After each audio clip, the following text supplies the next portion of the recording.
seen. I do see logarithms are used. What I would do in this problem is I don't really want to deal with this radical, right? So if I was to kind of like, if I was to put this back in there, like under the radical, instead of putting this, like instead of this out, I would just have to square it to put it back in there, right? So therefore I can rewrite this as 64. Let me show you.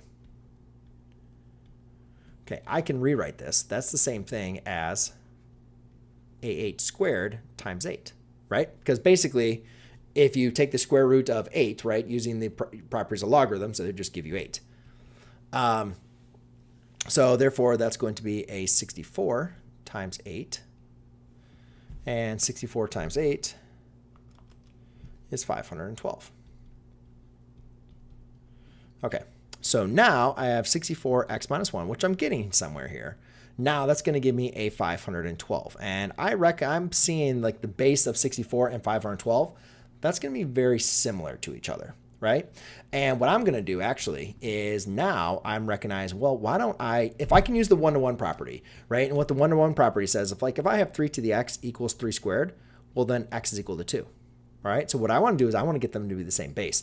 Now, I don't want to deal with the square root. I want to go ahead and rewrite this as a rational power.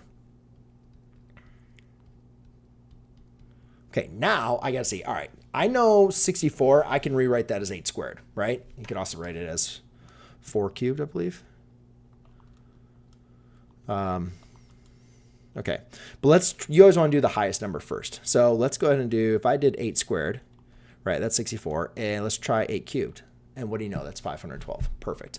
So I can rewrite this as 8 squared times a x minus 1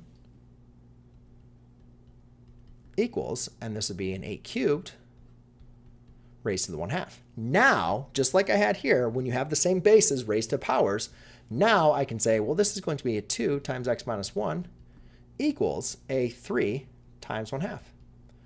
And then you can see if you just kind of simplify this a little bit further, you would have 2x minus 2 equals 3/2, which I believe is answer C.